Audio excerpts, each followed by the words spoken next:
Hi, how you doing? Welcome back to the channel. So today I'm back with another metal history video where I take a deep dive into the history and the mythology behind metal tracks and metal records. Now, just as a quick recap, if you haven't seen any of my metal history videos before, I'm currently doing a mini series on the Ukrainian Death doom metal band 1914 and their album Where Fear and Weapons Meet, which was released in 2021 via Napalm Records.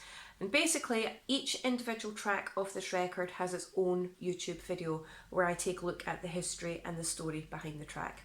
So today's track is this one, and I'm not going to try and pronounce this because I have a hard time speaking the English language, let alone anything else, so I will put the name of the track here. Of course, I would pick a record that has a lot of German and French words in it, and phrases and sentences, and I can't.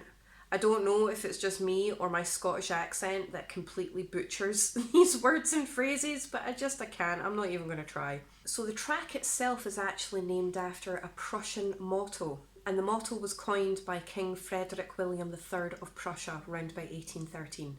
Now, this motto is actually inscribed on the Landwehr cross, and it was often sewn onto the caps of the Prussian Landwehr soldiers. Now, again, I'm not entirely sure if I'm pronouncing that properly, but I'm sure somebody can tell me in the comments section below, but I'm pretty sure it's Landwehr, because it's a W in German, Landwehr. Landwehr. Again, ignore my Scottish accent, but I'm going to go with Landwehr. Yeah. It was often used as a war cry as well for soldiers just before the enemy attack, kind of just like as a morale booster. So now that we know what the title of the track means, let's have a look to see what the track is actually about.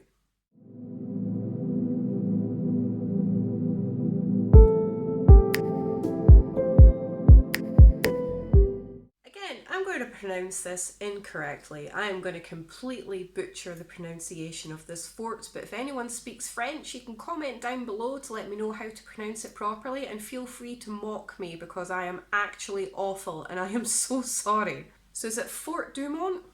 Dumont? Dumont. Fort Dumont?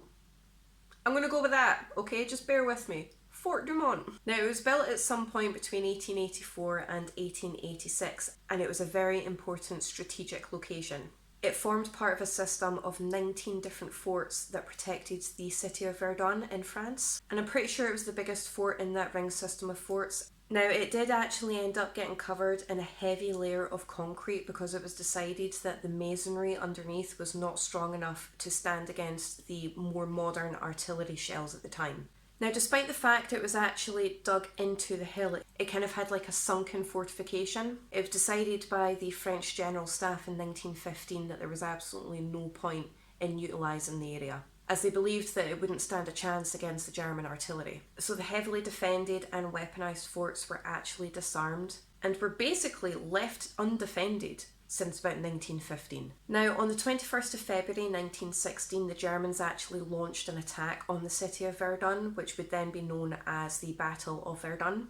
And the fort itself was heavily targeted, and it took about 800 shells within a 48-hour period. Now, the fort itself was basically taken over single-handedly by Pioneer Sergeant Kunz from the German 24th Brandenburg Regiment. Now, when I said earlier that the fort was basically left undefended, it pretty much was undefended. In fact, it might as well have been empty because it was poorly manned by 57 troops and a handful of artillerymen, most of which had escaped down to the lower tunnels of the fort because of the heavy German bombardment at the time. So when Sergeant Kunz and his team approached the fort, they were met with no resistance whatsoever. The place looked completely deserted. Now, Sergeant Kunz actually went into the fort by himself because his team feared an ambush. They were absolutely convinced that this was a trap and they were going to get ambushed. So Kunz kind of just wandered in by himself, only armed with a bolt-action rifle, and wandered about the lower tunnels by himself, minding his own business, until he came across a very small group of French soldiers and he captured them single-handedly. Now, by this point, other groups from the 24th Brandenburg Regiment started appearing at the fort. They organised Kunz's men and they went in to help him. Not that I think he needed much help, to be fair, because there was basically nobody there. So they captured whatever French troops remained and basically secured the fort with no fighting whatsoever. Not one shot was ever fired during its capture. Now, it actually took the French a solid 8 months during the Battle of Verdun to actually win the area over and recapture the forts again.